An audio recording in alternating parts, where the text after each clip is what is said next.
माझ्या प्रोग्राम मध्ये समोरून ऑडियन्स म्हणते सबसे कातील काय ते गौतमी पाटील तिचा काय तो स्लोगन आहे तो म्हणतो, यंगस्टर म्हणतात, जुने नाही मी तुला आताही सांगते, सिनियर ऍक्च्युअली यांना तर कळतच नाही, ऑडियन्सला नाही नाही, कारण त्यांना ते इन्फ्लुएन्स केले. यात्रांमध्ये आम्ही नाही चालत, मुंबईचे शो तुला माहितीये, यात्रांमध्ये आमचे शो नाही चालत का, तर फक्त रियालिटी शो केला ना, तिचा फोटो दिलाय, लोक बघायला आले, मग तिला 50,000, आणि मरमर मरते 25 वर्ष, तिला 10,000चं पाहिजे. अमोल, मी एवढी वर्ष कार्यक्रम केले, मी लावण्यवती झाले, मी एस्टॅब्लिश झाले, मी आता सेलिब्रिटी झाले, आकांक्षा कदम पासून आकांक्षा कदम झाले. तुला खरं वाटेल 25 वर्षानंतर मला आता हे जपण्यासाठी मला त्रास होतो. 25 वर्षात नाही झाला लावणी करताना, ती जपण्यासाठी आता मला त्रास होतो. म्हणजे किती मोठी खंत आहे. बिग बॉस सारख्या प्लॅटफॉर्मला मला, मी तर हे बापरे, हे खूप वाईट आहे. बिग बॉस मध्ये तुम्ही जर असं बोलत, लावणीच्या नावाखाली, हे मी सांगते ना, तुम्ही पर्सनल बोला, मला काही इश्यू नाही, तुम्ही लावण्यवती नावाच्या खाली जर अशा कंटेस्टंटला बोलवत असाल तर ह्याच्यापेक्षा शर्मनाक गोष्ट नाही. का लावण्यवती नाही आहेत मुंबईत, लावण्यवती नाही आहेत का ऑथेंटिक? माझं सोडा, माझ्या सिनियर नाही, तुम्ही नाही बोलू शकत का ऍज अ लावण्यवती म्हणून? मेघाताई आली ना, सुरेखा कुडची ताई आल्या ना,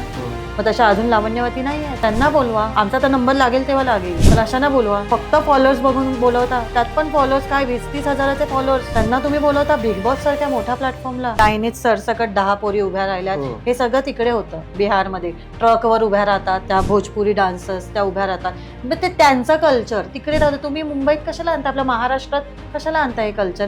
तुम्ही बोलवलं ना, तुम्ही मान सन्मानाने बोलवलं. मी प्रत्येक वर्षी लाख रुपये वाढवून बिदागी देता आणि आम्हाला 5,000 रुपये देताना तुमचं पाकिट जड होतं. ह्याच्यावर काय भाष्य करायचं सांग? हॅलो, हाय, कसं काय? मी आरजे मोल, टेलिकास्ट विथ आरजे मोल या शो मध्ये तुमच्या सगळ्यांचं स्वागत. लावणी म्हणजे काय?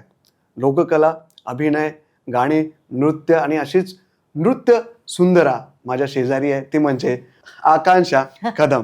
थँक्यू. हाय आकांक्षा, बऱ्याच दिवसापासून ऍक्च्युली भेटायचं होतं, भेटच नव्हती मिळत. तू एवढी बिझी, कधी फॉरेन, कधी इकडे, कधी तिकडे. एक महत्वाचा मुद्दा आहे, तो मी माझ्या प्रेक्षकांना सांगेलच, पण त्याच्या आधी, हू इज आकांक्षा कदम? कुठून आहे, कशी आहे, कुठे जन्म झालाय, शिक्षण काय झालंय, आणि कधीपासून एक नृत्य कलाकार म्हणून स्टेजवरती जायला सुरुवात झाली? थँक्यू अमोल. सगळ्यात पहिलं, आकांक्षा कदम एक लावण्यवती आहे आणि खूप अभिमानाने आणि स्वाभिमानाने सांगते, मी एक लावण्यवती आहे. सो माझा जन्म वडाळ्याचा. माझे पप्पा बॉम्बे पोर्ट ट्रस्टमध्ये कामाला होते, BPTमध्ये, जर शॉर्ट फॉर्म त्याचा BPT आहे. मम्मा हाऊसवाईफ होती आणि आता ते नाही आहेत दोघे. सो आम्ही 5 बहिणी. ॲक्च्युली बघायला गेलं तर माझा बॅकग्राऊंड टोटल ह्या इंडस्ट्रीशी जोडलेला आहे. माझे पप्पा स्वतः तेव्हा नाटकाचं डायरेक्शन करायचे, गिरीश कदम, आणि त्यांचं गाजलेलं नाटक किंवा त्यांनी डिरेक्ट केलेलं गुरु, जे रमेश पवारांनी लिहिलेलं होतं, बाळधुरी काम करायचे. त्याच्यानंतर माझ्या पप्पांनी ते डिरेक्ट केलेलं आणि थोड्याशा वेगळ्या पद्धतीने ते डिरेक्ट करून आणलेलं होतं शिवाजी मंदिरला, आणि ते खूप गाजलं होतं. सो तू असं म्हणायला हरकत नाही की ते वडिलांच्या रक्तातून आपल्याला जीन्समधून मिळतं ना, तसं ते आम्हाला सगळ्यांना मिळालेलं आहे. माझी सगळ्यात मोठी बहीण निशा कदम, ती मराठी चित्रपटांची प्रोड्युसर आहे. सिद्धिविनायक सिने आर्ट असं आमचं होम प्रोडक्शन आहे, ज्या प्रोडक्शन खाली आम्ही माझं घर तुझा संसार आणि असे बरेच मराठी चित्रपट, अलकाताई, अशोक शिंदे यांना घेऊन माझ्या ताईने स्वतः त्यात काम केलं. 2nd नंबर बहीण सिंगर होती, शो टाईम कलाकार सारख्या ऑर्केस्ट्रामध्ये ती त्यावेळी गायची. 3 नंबर सुद्धा बहीण माझी रचना, ती पण सिंगर होती, तिने पण शोज केले. 4 नंबर आमची पढाकू, ती नाही ह्यात कशात. आणि 5 नंबर मी शेंडेफळ, जे सगळ्यांचं म्हणतात ना, ते सगळं घोटून घोटून माझ्यात आलं आणि मला माहीत नव्हतं की मी लावण्यवती होईन. शाळा माझी 1ली ते 7वी मी म्युन्सिपल शाळेतली मुलगी आहे, BPTमधल्या रेनॉल्ड्स कॉलनीमध्ये आमची शाळा होती, तिथे शिकली. 8वी ते 10वी मी ताराबाई मोडक, आपलं शिशुविहार ज्याला म्हणतात, किंजॉसच्या समोरचं, तिथे होती. कॉलेज मी केलं नाही, मला अजिबात इंटरेस्ट नव्हता कॉलेज करण्यात आणि मी नाही केलं. मी 10वीपर्यंत शिक्षण केलं, पण आता कोणी असं म्हणणार नाही की मी कॉलेज नाही केलं. सो असं आहे शिक्षण पद्धत. शिक्षणात जास्त तेव्हा रस नव्हता मला, पण हुशार होतो आम्ही सगळ्याजणी, आणि लहानपणापासून डान्स करत आली आहे. आणि कशी वळले गेले लावणीकडे किंवा डान्सकडे ते तुम्हाला विचारशीलच, पण बॅकग्राऊंड हा असा आहे माझा. मी मराठी नॉर्मल, आमची कॉमन अशी फॅमिली होती. सगळं बालपण माझं वडाळ्यात गेलं आहे, कॉमन गॅलरीच्या त्या घरांमध्ये. सगळे सण एकत्र करायचे, सगळे डान्स करायचे. मग त्यात पुढे पुढे शाळांमध्ये आम्ही वक्तृत्व स्पर्धा, संस्कृत, डान्स म्हटलं की कदमांच्या पोरी, कदम सरनेम, आणि आम्ही फेमस होतो कदमांच्या मुली. म्हणजे न विचारता शाळेतल्या बाई आमची नावं देऊन मोकळ्या व्हायच्या आणि फक्त सांगायच्या ह्या दिवशी यायच्या पालकांना घेऊन, हे कॉम्पिटिशन आहे. बाई सांगा तरी काय आहे, नाही नावं दिली आहेत, पाठ करून यायचं, डान्स करायचा, नंबर पहिला शाळेत. म्हणजे तुम्ही हमपाच होता. येस, हम पाच. Yes yes yes. अशा प्रकारचं होतं माझं बालपण किंवा माझा फॅमिली बॅकग्राऊंड असं आहे. त्यामुळे ते आलेले रक्तात आपोआप. आता हमपाच म्हटल्यानंतर 5 बहिणी, Yes. 5 बहिणी, छोटा मोठा, या आता मुली असताना एका घरामध्ये, तर ऑब्व्हियसली ते असतं ना की तुम्ही जर काही गेम खेळताय, खेळ खेळतात, ते भांडणं खूप झाली असणार. आता हे बघून ना माझी ताई मला ओरडेल. भांडणं म्हणजे माझ्या ताईची सवय काय माहिती, मोठी सगळ्यात ताई, तिची पहिल्यापासून अशी सवय, काही आईने आणलं की वाटते ना आई आपली भावंडांना, मग त्यात पण माझी मोठी बहीण अशी बघणार सगळ्यात मोठावाला वाटा, एखादा चणा कशात जास्त आहे किंवा थोडासा असा हलकासा मोठा वाटा कोणता आहे, मग तो वाटा ती ताई घेणार, मग त्याच्यावरून आमची भांडणं. आणि झालं काय की एक तर शेंडे फळाला प्रेम जास्त आणि जे पहिलं मूल असतं त्याला प्रेम जास्त मिळतं. बिचारी मधल्यांची जी गफलत होते ना, प्रेम वाटलं जातं ते. त्यामुळे ते मधल्या बहिणी खूप चिडचिड करायच्या, म्हणजे माझ्यावर एकतर, नाही तर ताईवर, की ही पहिली ना घरातली, त्यामुळे हिचे लाड खूप झाले आणि ही लहान असल्यामुळे हिचे हट्ट पुरवले, आम्ही मधल्यामध्ये लटकलो, त्यामुळे ह्याच्यावरून भांडणं खूप व्हायची, खूपच व्हायची. बाबा आणि आईकडनं किती सपोर्ट होता? तुम्ही ज्या क्षेत्रात, म्हणजे बाबा तर ऑब्व्हियसली होतेच, पण त्यांना माहिती होतं की या क्षेत्रात खूप संघर्ष आहे, माझ्या मुली कशा सर्व्हाइव्ह करतील, हे माहिती असून पण सपोर्ट होता फुल? भरपूर. माझे पप्पा खूप, म्हणजे म्हणतात ना की आपण आता म्हणतो की माझे पप्पा किंवा माझे फॅमिली खूप फ्रेंडली आहेत, घरी मुलं मुली आले अगदी तर काही प्रॉब्लेम नाही, असं तेंबा होतं आमच्या घरी, म्हणजे अगदी फ्रेंडली. आणि पप्पांपेक्षा तू म्हणशील आईचा सपोर्ट जास्त होता. म्हणजे आईची अशी इच्छा होती की हिने हिरोईनच व्हायचं, म्हणजे माझ्यावर तर आईने फुल ऑन पैसा खर्च केला, ते मला सांगेनच नंतर. म्हणजे एवढं आईची इच्छा होती ना की हिरोईन बनायचं, पण काही गोष्टींसाठी मी नाही झाले आणि मी स्टेजकडे वळले. पण खरंच आई वडिलांचा फुल ऑन सपोर्ट, फुल ऑन. म्हणजे आई पप्पा, आई नसायची तेव्हा पप्पा माझ्यासोबत शोला असायचे, पण कोण ना कोण असायचंच. आणि पप्पा ऑडियन्स मधून माझ्या परफॉर्मन्सच्या वेळेस शिट्टी वाजवायचे. क्या बात आहे. हा, म्हणजे एवढा विचार, एवढा सपोर्ट आहे मला आई पप्पा. ह्या विषयावरती मी येईन, पण सुरुवात कशी झाली होती, काय एज होतं आणि किती कामं केली आहेत, पण सगळ्यात मोठी मेमरी म्हणजे एक आईबाबांसमोर तुम्ही परफॉर्म केलेला काही क्षण आठवतात? आई पप्पांसमोर तर नेहमीच परफॉर्म केलंय, पण मी तुला ती पहिली गोष्ट सांगेन जी मी जिथून सुरुवात केली तेव्हा मी 3.5-4 वर्षाची असेल. आणि आमचे कॉमन फ्रेंड होते फॅमिलीचे, त्यांनी सांगितलं की शिवाजी मंदिरला प्रोग्राम आहे, आपण आकांक्षाला, कारण कॉलनीत नाचायचे ना त्यामुळे फेमस होते मी, कदमांची लेक चांगली डान्स करायचे, ते म्हणाले की आपण आकांक्षाला घेऊन जाऊया शिवाजी मंदिरला, असा असा प्रोग्राम आहे तर करेल डान्स. ठीक आहे, घेऊन गेले. पण तिथे जो शो होता त्याचे ऑर्गनायझर म्हणाले की नाही, आमचा शो बांधलेला आहे, असं आम्ही परमिशन नाही देऊ शकत. तर ह्यांनी खूप रिक्वेस्ट केली की प्लीज एकदा तरी एक थोडंसं छोटंसं असं डान्स वगैरे काहीतरी. म्हणजे ठीक आहे चालेल. तो डान्स केला मी आणि त्यांनी कसं बसं ती परमिशन दिली, डान्स केला. तो शो होता यादो की महफिल, विजय भेंडे आमचे ऑर्गनायझर होते. डान्स केला, विचार का 3.5-4 वर्षाची मुलगी, डान्स केला, डान्स संपला आणि गाणं होतं 1 2 3 तेजाबचं, माधुरीचं. तर डान्स संपला आणि ते विंगमधून आले, मला आठवतं आहे अमोल, हे खूप चांगलं आठवतं आहे मला. ते विंगमधून आले आमचे ऑर्गनायझर, त्यांनी मला उचलून घेतलं, 100 रुपये काढले, माझ्या हातात ठेवले आणि त्या क्षणापासून त्या शोची मेन डान्सर मी झाले. क्या बात. मी प्रोफेशनली तो शो जॉईन केला आणि त्यातली जी मोठी डान्सर होती तिला त्यांनी काढून टाकलं आणि मी तेव्हापासून बरीच वर्ष त्या शोमध्ये ॲज अ डान्सर मी एकटी होते. क्या बात आहे. ही खूप ऑडियन्स म्हणून मी आता होती. विज्युअलाइज करून मी ऍक्च्युअली टाळ्या वाजवतो. येस, काय क्षण असतील, एक विचार छोटीशी करतो माझ्या चिमुकली, आई वडिलांसाठी काय क्षण असेल, काय क्षण असेल, एवढी छोटीशी चिमुकली आईबाबांसमोर, काय अभिमान वाटला असेल त्यांना. खरंच खरंच. आता जसं तू सांगितलंस की आज ते आईबाबा नाही आहेत, ऑब्व्हियसली आठवणी तर असतातच खूप. काय आज म्हणजे तेव्हाची आणि आताची काय कंडिशन, म्हणजे मिस होतं जेव्हा तू परफॉर्म करतेस? खूप जास्त, खूप जास्त. म्हणजे ना आत्ता आई पप्पा होते ना तेव्हा मी लावणी करत होते, पण आत्ता ह्या ना गेल्या 2-3 वर्षात ना जे फेम, जे नेम आणि जे सगळं मिळालंय ना मला, ज्या प्रकारे मी एस्टॅब्लिश झाली आहे ना, मला असं वाटतं ते दोघे हवे होते. म्हणजे जसं आता तुम्हाला इंटरव्ह्यूजला बोलवतोय, मला जिथे तिथे ॲज अ सेलिब्रिटी बोलवतात, मला अवॉर्ड्स मिळाले ना, माझे आई पप्पा हवे होते हे पाहण्यासाठी. हे खूप जास्त मिस करते, कारण त्यांचं स्वप्न होतं रे मला असं बघायचं की हिच्या मागे असे सगळे 4 लोक येत आहेत आणि छान असं तिला ट्रीट करतायत किंवा तिच्यासाठी कोणीतरी शो ठेवलेला आहे, हे बघायला पाहिजे होते मला. ते खरंच मी जेव्हा पण हे असं गोष्ट होते ना, मी नेहमी माझ्या लोकांना किंवा माझ्या फ्रेंड्सना सांगते, यार ह्या क्षणी आई पप्पा हवे होते.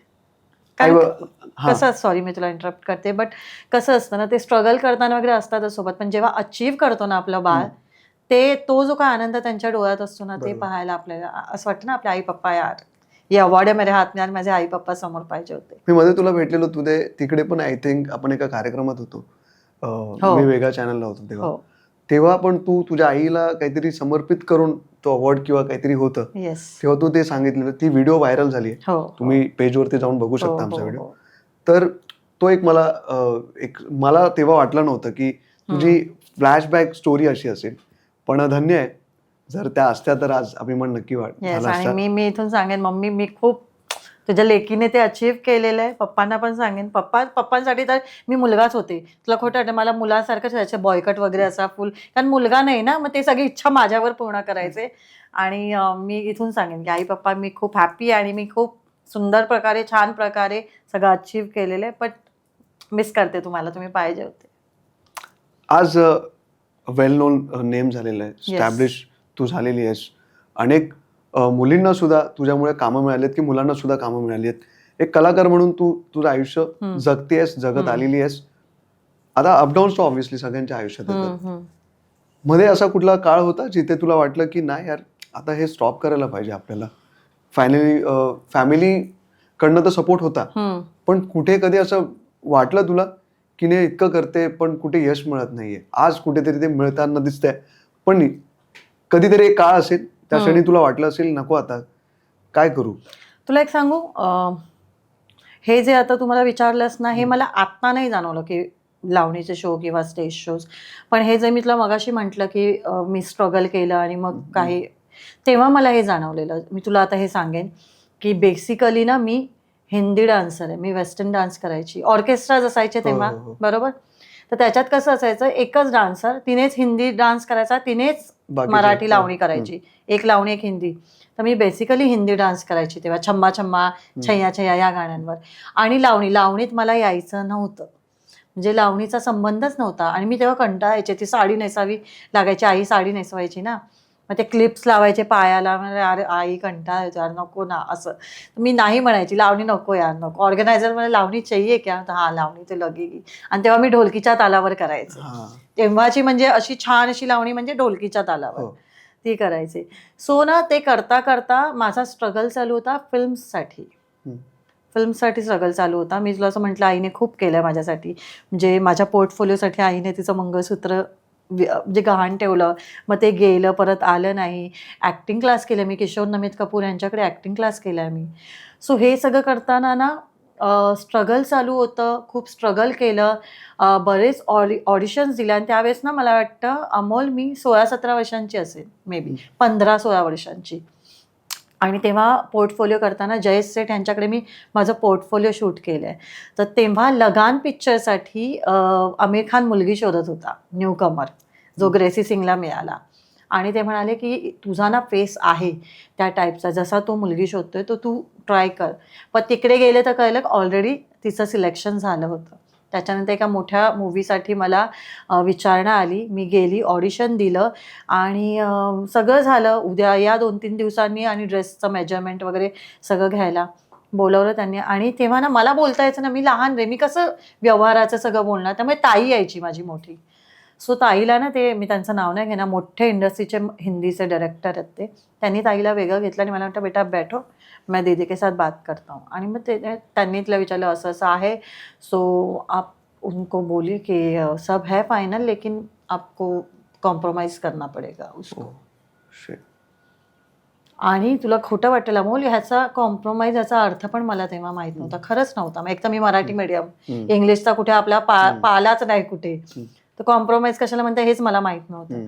आणि ताईने मला हे सांगितलं ना, ताई म्हणाली नाही, हे नाही करणार आम्ही, ही शिकवण पण नाही आम्हाला, आणि असं करून आमच्या बहिणीला आम्हाला पुढे नाही आणायचं. ताई नाही म्हटलं, आणि आम्ही त्या ऑफिसमधून निघालो. मी आपली ताईला विचारते काय झालं, ताई म्हण चल काय नाही. मग तिने आईला येऊन सांगितलं असं असं झालं म्हणतं. ते संभाषण मी ऐकत होती, पण मला तेव्हा पण नाही कळलं की काय झालंय. मला फक्त कळलं की नाही झालं त्या पिक्चरचं, सोडून दे. मग नंतर पुढे जाऊन मला कळलं की हे अच्छा, हे याला हा अर्थ आहे. आणि म्हटलं यार खूप ठिकाणी ना मग हे मला ऐकायला मिळालं की हा सिलेक्ट हुए लेकिन कॉम्प्रोमाइज करना पडेगा डायरेक्टर के साथ, प्रोड्युसर के साथ. मग तेव्हा म्हटलं यार त्या गोष्टीला वाटलेलं मला की आत्ता नको. आणि मग मी परत स्टेजकडे वळले की माझे शोज चांगले आहेत, माझा स्टेज चांगला आहे, माझी मराठी रंगभूमी चांगली आहे, क्लीन प्रतिमा मिळते, क्लीन प्रतिमा मिळते. जेव्हाच्या तेव्हा तुम्हाला रिॲक्शन मिळतं. मी चांगला परफॉर्मन्स केला तिथून टाळ्या शिट्ट्याच पडणार. नाही आवडलं तर आपलं ऑडियन्स सर्राक येऊन सांगतं की नाही आवडला, किंवा तुम्ही थोडंसं बदल आणा किंवा थोडं इम्प्रोव्हाइज करा. पण मला खरंच त्यावेळेस मी स्टेजकडे वळले आणि तेव्हा मला त्या क्षणी असं वाटलेलं की नको यार, हे स्ट्रगल नको. आणि मला खरंच खूप वाईट वाटलं, कारण त्या गोष्टीसाठी माझ्या आईने खूप काही तिचं सगळं, कारण त्यांचं स्वप्न होतं तिचं तुला स्वप्न हिरोईन होतं. बघायचं. तर त्यावेळेस पण मला तू ती खंत ऍक्च्युली मी ना- तुला सांगतो, ते एक गाणं होतं मैं हिरोईन हूँ, you are the heroine. Thank you. पण बघ वेगवेगळे कलाकार असतात, काही वेगवेगळ्या क्षेत्रात सुद्धा असतात. तू स्टेजची हिरोईन आहेस आमच्यासाठी. मी आहे. आज आम्ही बोलतोय, मला यांचा संघर्ष ऐकताना काटे सुद्धा उभे राहिलेत. वाटतं एक 16-17 वर्षाची मुलगी, मिडल क्लास फॅमिली, आई वडिलांचा तो वारसा घेऊन चालली पुढे, पण कुठेतरी ह्या सगळ्या गोष्टींना तोंड द्यावं लागणारच पुढे. मग तुला ते कमी वयात कळलं, घरातल्यांनी सपोर्ट केला, आणि आज तू एक नृत्य कलाकार म्हणून खूप तू पॉप्युलर आहेस. त्याचा सगळ्या मराठी इंडस्ट्रीला नाही, मराठी लोकांना आणि महाराष्ट्रातल्या लोकांना सगळ्यांना अभिमान आहे.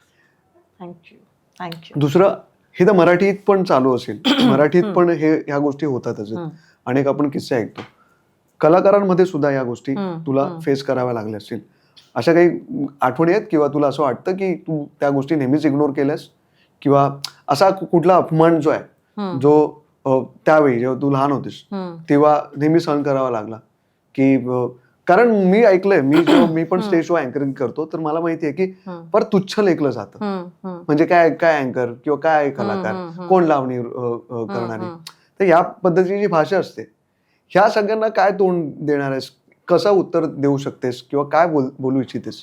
ह्या सगळ्या गोष्टींना मी माझ्या परफॉर्मन्समधून, किंवा मी इतकी वर्ष काम केलं आहे ना, आणि मी टिकून राहिली आहे, जसं तू आता म्हणालास की ह्या गोष्टींना, तर ना मला ना असं वाटतं की लावणी म्हण किंवा कोणताही डान्स फॉर्म म्हण, तुमच्या शरीरामध्ये किंवा तुमच्या बॉडीमध्ये तो बांधलेला नाही आहे. मला ना डान्सवरून कधी ऐकवलं नाही किंवा काय नाही, पण मला बॉडी शेमिंग बरेच करतात, प्रेमाने बोलून म्हणतात माहिती आहे की यार आकांक्षा यार थोडीशी बारीक हो, असं थोडीशी बारीक हो, थोडीशी कमी हो. तर मी त्यांना म्हणते थोडीशी म्हणजे किती ग्रॅम कमी हो, किती ग्रॅम कमी. म्हणजे तुम्हाला जर चांगलं बोलता येत नसेल तर एखाद्याला वाईट तरी बोलू नका. तुम्ही कला बघा, मी नाचते, मी परफॉर्म करते, मी 8 किलोचे घुंगरू घालते. ते 8 किलोचे घुंगरू घालण्यासाठी माझी तब्येत तर असायला हवी तेवढी सक्षम, की तो भार उचलायला पाहिजे. आणि मला नाही वाटत की लावणीची साडी ही, मी आधीच्या पण माझ्या एका प्रोग्राममध्ये मी बोललेले की लावणीची साडी ही भरलेल्या बाईवरच सुंदर दिसते. अरे लावणीची साडी ही बारीक 0 साईज फिगरवर कशी वाटेल? शेवटी पॅडिंग करावंच लागतं ना, सॉरी टू से, बट करावंच लागतं. ते मला नाही करावं लागत. आणि मी खूप गर्वाने सांगते, मी प्लम्पी जेवढ्या मुली आहेत, जेवढ्या एक्सेल मुली आहेत, जेवढ्या कवी मुली आहेत, सगळ्यांचं इन्स्पिरेशन आहे आकांक्षा कदम. की ताई तुला बघून आम्ही शिकलोय. त्यामुळे तू म्हणशील ना की असं काही वाईट, असं नाही, पण मला अशा पद्धतीने खूप जण बोलून दाखवतात, पण त्यांना सडेतोड उत्तरं मी तिकडेच देते किंवा माझ्या परफॉर्मन्समधून देते. आणि दुसरी गोष्ट तू म्हणालास की जसे हडतूड करतात, तर हे तर होतच आलेलं आहे रे. अँकर म्हणू नको, सिंगर म्हणू नको, तुला पण हा अनुभव आला असेल. म्हणजे अक्षरशः गृहीत धरतात आपल्याला, म्हणजे थांबून ठेवणार, थांबा थोडा वेळ थांबा, करतील, पैसे दिलेत ना मग संपला विषय, मग आपल्याला बांधिल्यात, आपण कसंही बिहेव करू शकतो. पण तिथे आपण स्वतः आपली किंमत तिकडे ठरवायची आणि आपण स्टँड घ्यायचा आणि बोलायचं, गप्प राहू नका, असं मला वाटतं. नाही पटत ना, सोडून द्या तो विषय, सोडून द्या, ते चालू पडा तिकडून, पण झुकू नका. स्वाभिमान बाळ. येस, स्वाभिमान बाळगा. आता अनेक गोष्टी होत असतात आयुष्यामध्ये. मध्ये एक मी कॉन्ट्रोवर्सी बघितली होती. एक ज्या नेत्यात शिवसेनेचं नाव नाही घेत त्यांचं मी, त्यांनी काहीतरी स्टेटमेंट दिली. तेही अशा ठिकाणी जिथे तुला बोलवलं गेलं, त्यानंतर तुझे व्हिडिओ व्हायरल गेले. काय प्रकरण, का ती गोष्ट तुझ्या मनाला लागली? या आधी पण अशा गोष्टी घडल्या असतील, पण ही गोष्ट एका कलाकाराला किती लागू शकते ज्याच्यावरनं तू हा स्टेप घेतलास की त्यांनी माफी मागावी? अमोल, हे पहिल्यांदा नाही होत रे आपल्यासोबत. आज तू पण कार्यक्रम करत असशील, अँकरिंग करतोस, तुझ्यासोबत सुद्धा असं झालं असेल, मध्येच थांबवतात.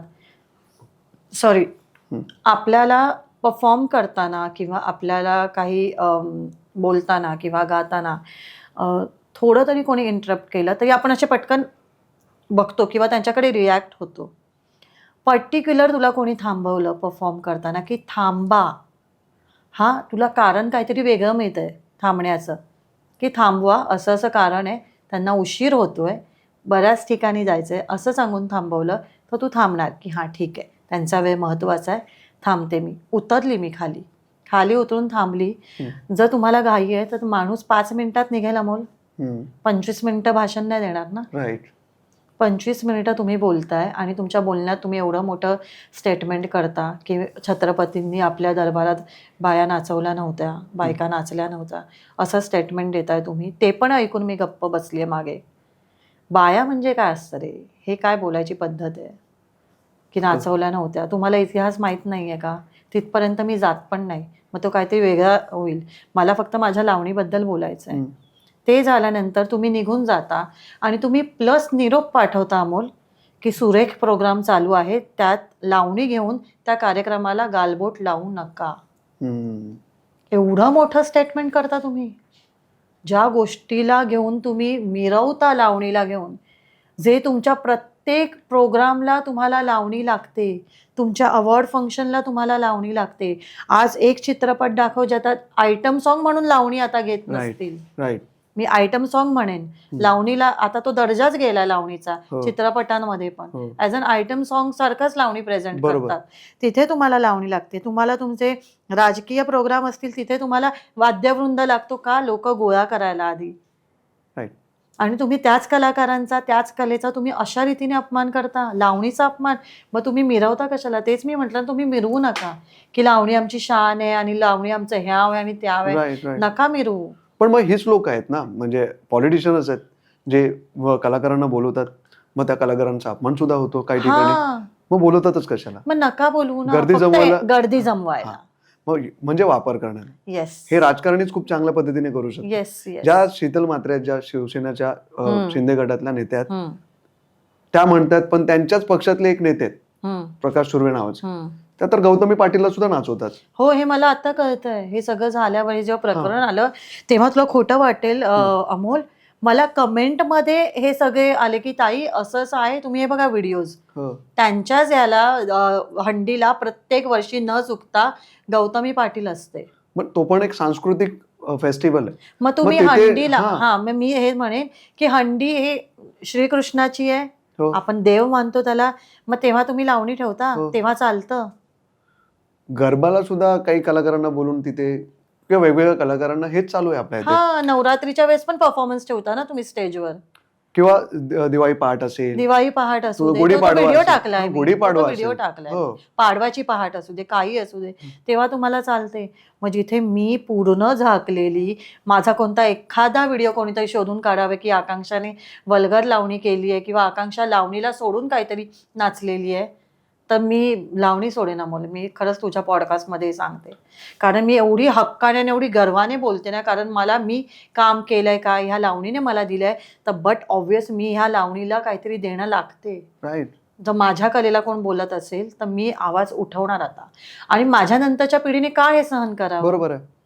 आज माझ्या सपोर्टला जेवढे आले ते माझ्यासोबत, नाही आले त्यांनी बसून खावं, मी असं म्हणेन. मी करून देते, मी करून वाढलंय, तुम्ही बसून खा त्याच्यानंतर.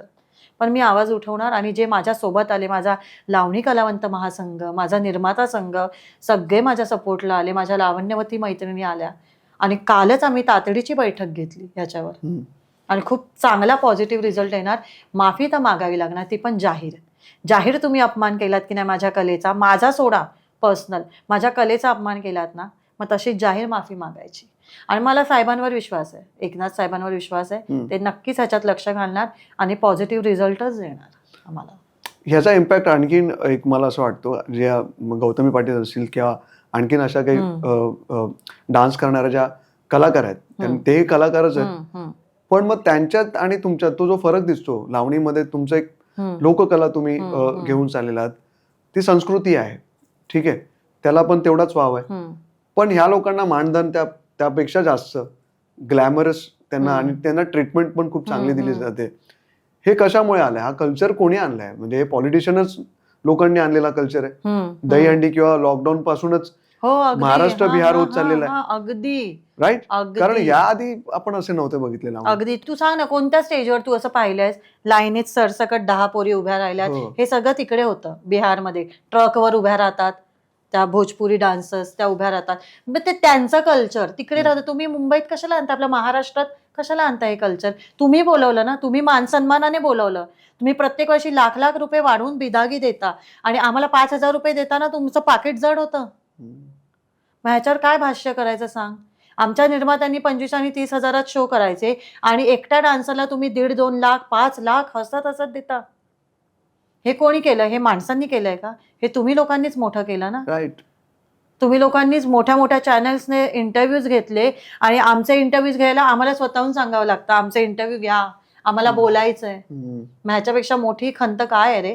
की जे ऑथेंटिक कलाकार आहेत त्यांची ही दशा आहे, आणि जे बाहेरून काहीतरी घाणेरडं काहीतरी वल्गरपणा आलेला, आता ती तर म्हणा करून गेली, चल तिचा विषय सोड, आता तिच्यासारख्या बऱ्याच आल्यात कॉपी पेस्ट. खूप जण, काही बिग बॉसच्या घरात सुद्धा गेल्यात, तिचं नाव मला आठवत नाही. बिग बॉस सारख्या प्लॅटफॉर्मला मी तर हे बापरे, हे खूप वाईट आहे. बिग बॉस मध्ये तुम्ही जर असं बोलत लावणीच्या नावाखाली, हे मी सांगे ना, तुम्ही पर्सनल बोला, मला काही इश्यू नाही. तुम्ही लावण्यवती नावाच्या खाली जर अशा कंटेस्टंटला बोलवत असाल तर ह्याच्यापेक्षा शर्मनाक गोष्ट नाहीये अमोल.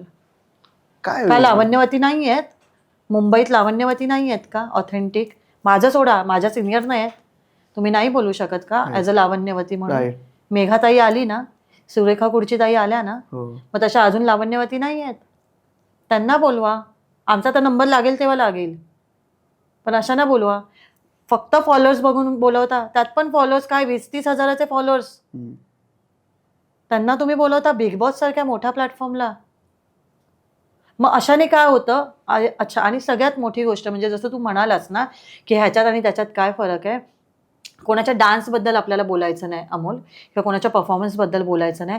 माझा ना, मी आता तुझ्या पॉडकास्टवरून सांगते, माझा ना निषेध किंवा माझा अपोज फक्त ह्या गोष्टीला आहे की प्लीज तुम्ही ना ज्या लावणीच्या साड्या वापरता काष्टा, तो वापरून तुमचा बिहारी डान्स करू नका. लोकांचा हा दृष्टिकोन होतो की लावणी ही अशी केली जाते, हिने लावणीची साडी घातली आहे म्हणजे लावणी ह्याला म्हणतात. राईट. सो प्लीज तुम्ही घागरे घालून नाचा, मला काही प्रॉब्लेम नाही, तुम्ही काही करा, पण तुम्ही लावणीच्या साड्या तो काष्टा घालून नाचू नका. काष्टा फक्त नावाला काष्टा असतो, तो पदर कुठे, ती साडी कुठे, जाळीवाली साडी, अरे काय आहे हे? आणि ह्याला तुम्ही मानाने सन्मानाने बोलवता इकडे मुंबईत? म्हणजे कुठे कुठे ती होती, तिला तुम्ही बोलवलंत ना का आमच्या प्रोड्युसरांनी बोलवलं? आमच्या प्रोड्युसरांकडे एवढा पैसा नाही लावणीच्या की तिला बोलून एवढे लाख लाख रुपये देतील. हे कोणाचं काम आहे? हे कोणी बोलवलं? तुम्हीच बोलवलं. राजकीय पक्षांनी बोलवलं आपापल्या ठिकाणी गर्दी जमवायला यंगस्टर्सची. मग यंगस्टरला दिसलं लावणी काय आहे, मग ते आमच्याकडून मागणी मागतात ना. आणि ते कंपॅरिझन होतं. जे फॉलोअर्स जास्त आहेत, गर्दी जास्त जमवते, तिला पैसा जास्त मिळाला पाहिजे, नाव प्रसिद्ध सगळं एका व्यक्तीला किंवा अशा काही कलाकारांना मिळत आहे.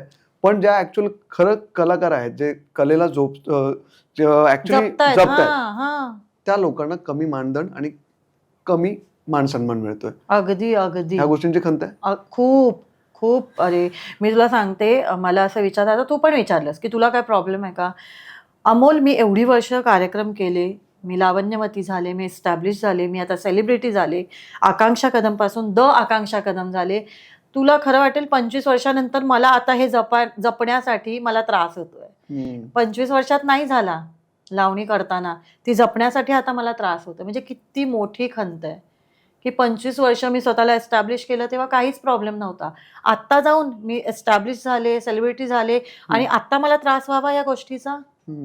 ही जपण्यासाठी मला भांडावं लागतं लोकांशी, किंवा मला ऑडियन्सशी भांडावं लागतंय की अरे ही लावणी आहे. माझ्या प्रोग्राममध्ये समोरून ऑडियन्स म्हणतंय सबसे कातील काय ते गौतमी पाटील तिचा काय तो स्लोगन आहे, तो म्हणतो. यंगस्टर म्हणतात, जुने नाही. मी तुला आताही सांगते, सिनियर सिटीजन नाही, कळतच नाही, ऑडियन्सला नाही कळत, नाही, कारण त्यांना ते इन्फ्लुएन्स केलं गेलं. यात्रांमध्ये आम्ही नाही चालत. मुंबईचे शो तुला माहितीये, यात्रांमध्ये आमचे शो नाही चालत.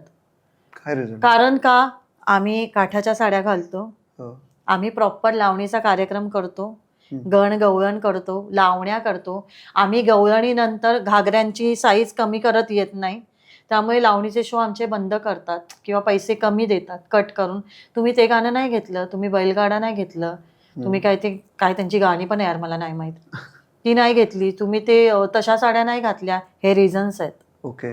त्यामुळे आता बऱ्याच निर्मात्यांनी आमच्या असं ठरवलंय की त्या साईडचे शो करायचे नाही, यात्रांमधले शो करायचे नाही, कारण तो मानच नाही रे. शेवटी पोटा पाण्याचा पण प्रश्न नाही, पण हा त्यांनी घेतला ना, ती भर आम्ही दुसरीकडे कुठेतरी काढू भरून. आर्टिस्टला शो द्यायचं माझं काम ना, निर्मात्याचं, मग तो मी भरून काढणार. पण हा त्यांनी स्टँड घेतला की नाही, की माझ्या कलाकारांना मी खाली पडू देणार नाही, मग ही किती मोठी गोष्ट आहे. तुला असं वाटलं की आपण जो स्टेप घेतोय एक दिवस याला यश मिळेल? मात्र आता संघर्ष आहे. येस, आता येस, कारण अनेक तुझ्यासारख्या तू घडवलेल्या किंवा तुझ्या आधीच्या पण ह्यांनी भयंकर संघर्ष केला या फील्डला, या कलेला जोपासण्यासाठी. पण आता परत पुन्हा त्यासाठी लढा देणं, ते पण स्टेज किंवा स्टेजवरती लोक अपमान करतायत आणि मोठी लोक अपमान करतायत, तर त्याचं वाईट वाटतं. कारण एखाद वेळी ठीक आहे, आपण नवीन असतो त्यावेळी आपण सहन करू शकतो, पण जेव्हा आपलं नाव होतं आणि आपल्या नावावरती जर आकांक्षा एखाद वेळी ठीक आहे, जेव्हा आपण सुरुवातीला संघर्ष करतो तेव्हा आपलं नाव झालेलं नसतं, पण नाव झाल्यानंतर आणि ऑब्व्हियसली इतरांना न्याय मिळवून द्यायचा म्हणून तू हा लढा देतेस, पण ह्यामध्ये तुला वाटतं की ह्या गोष्टी का होतात वारंवार कलाकारांसोबत? का त्यांना असं डावललं जातं किंवा त्यांना कमी लेखलं जातं? काय आहे ऍक्च्युली, काय फॅक्ट आहे? कारण तुम्ही कलाकार म्हणून ते बघितलेलं आहे, आणि काय ट्रीटमेंट असते तुम्हा लोकांना जेव्हा तुम्ही कला सादर करायला पूर्वी किंवा झाल्यानंतर सुद्धा?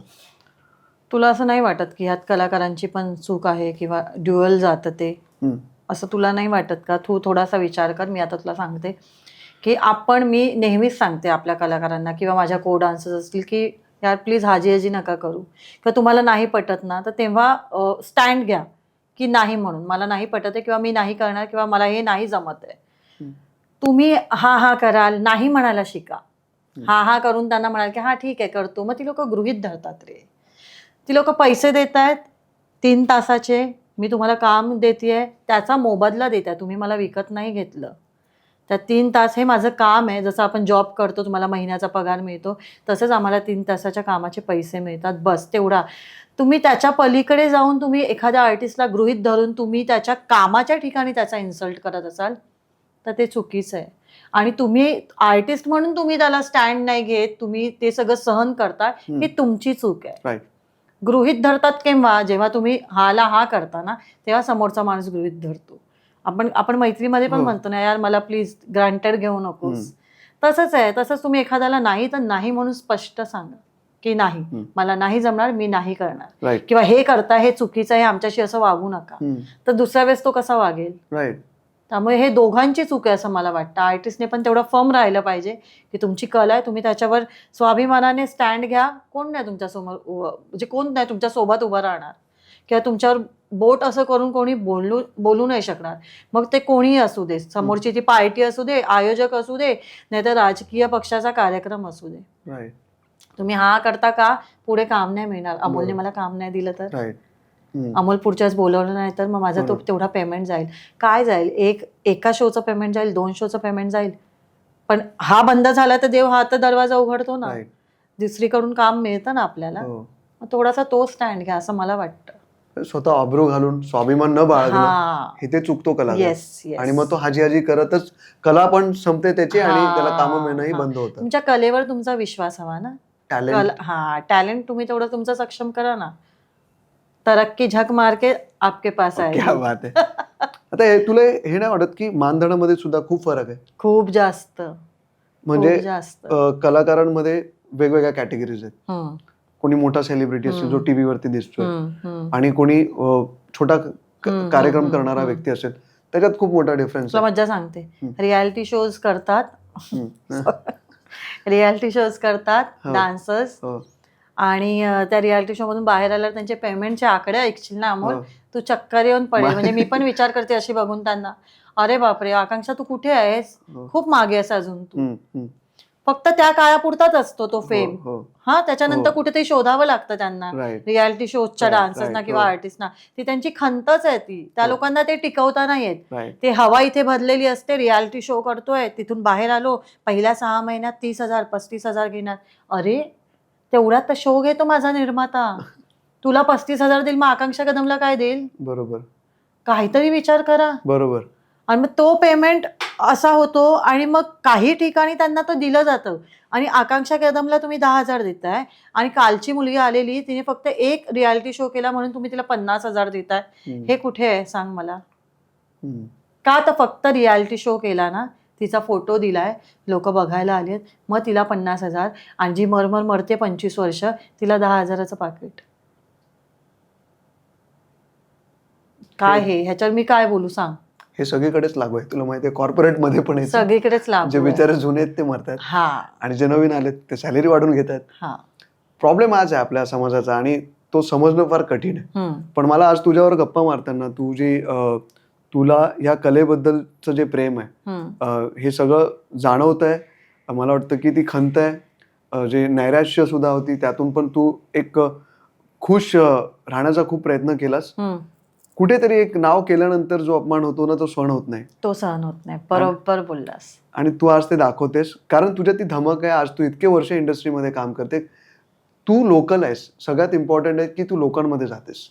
त्यामुळे you are the celebrity, but you are a local celebrity. तू एक लोकांमध्ये घडलेली एक व्यक्तिमत्व आहेस, त्याचा अभिमान आहे. आणि तुझ्या या कलेला वाव मिळावा, आणि तुला ज्यांनी कोणी अपमान केलाय त्यांनी माफी मागावी, अशी तुझी आशा आहे, आमची सुद्धा आहे. म्हणूनच तुझं नाव आकांक्षा आहे. सो मला असं वाटतं की ही जी लोककला आहे ही आपल्याला खरंच हिची रिस्पेक्ट करायला हवी. कलाकार असतो, मग ती गौतमी पाटील सुद्धा असेल, माधुरी पवार असेल, आकांक्षा कदम असतील, किंवा आणि कोणी कलाकार असेल. कला आहे, रिस्पेक्ट, आणि तुमचा व्ह्यू त्या कलेला बघण्याचा कसा आहे ते आहे. पण जे कोणी आयोजक आहेत त्यांनी कलाकारांचा अपमान करू नये, एवढीच या पॉडकास्टच्या माध्यमातून तुम्हाला विनंती आहे. आकांक्षा, जाता जाता आमच्या प्रेक्षकांना आणि महाराष्ट्रातल्या तमाम लोकांना, जे कोणी आपला पॉडकास्ट बघतील, त्यांना काय मेसेज देशील तू, एक कलाकार म्हणून, एक मुलगी म्हणून, आणि सगळ्यात महत्त्वाचं म्हणजे लावण्यवती कलाकार म्हणून काय मेसेज आहे? मी जसं माझ्या नेहमी व्हिडिओची माझ्या सुरुवात करते, जेव्हा पण मी व्हिडिओ बनवते तेव्हा मी सुरुवात करते की हाय हॅलो आकांक्षा कदम करते तुम्हाला मानाचा मुजरा. सो तसंच मी मानाचा मुजरा करून तुमची सांगता घेईन, अमोलला बाय म्हणेन, आणि मी असं सांगेन की एक लावण्यवती म्हणून आणि लावणी कलावंत म्हणून मला 25 वर्षानंतर जाणवलं की माझा जन्म फक्त लावणी करण्यासाठी झालेला आहे. आणि मी लावण्यवती, मी ते म्हणतात ना, ते लावण्यवतीचं आयुष्य जगतेय, आणि मी खूप गर्वाने सांगते. मी प्रत्येकाला, कोणी भेटलं तुम्ही काय करता, मी एक लावण्यवती आहे असं मी गर्वाने सांगते.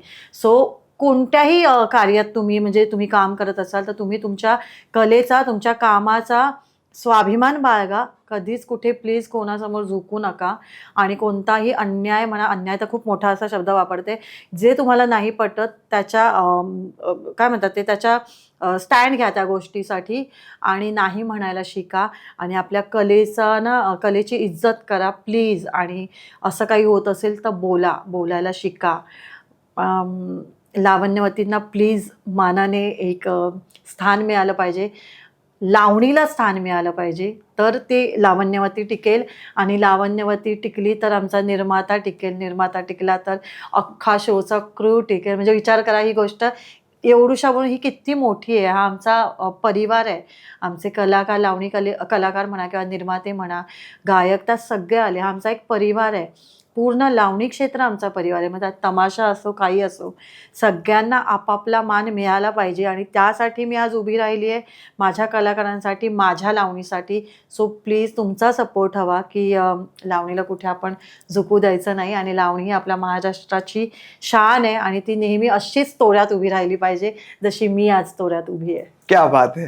म्हणजे जेव्हा पॅशन प्रोफेशनमध्ये बदलतं आणि एक आकांक्षा कदम सारखी व्यक्तिमत्व घडते आणि समाजाला ती सांगते की तुम्ही पण तसं करून दाखवा आणि तुम्ही स्वतःसाठी आणि इतरांसाठी सुद्धा न्यायासाठी उभे राहा. काय वाटतं कमेंट करून सांगा. पाहत राहा मॅक्स महाराष्ट्र. जय हिंद, जय महाराष्ट्र.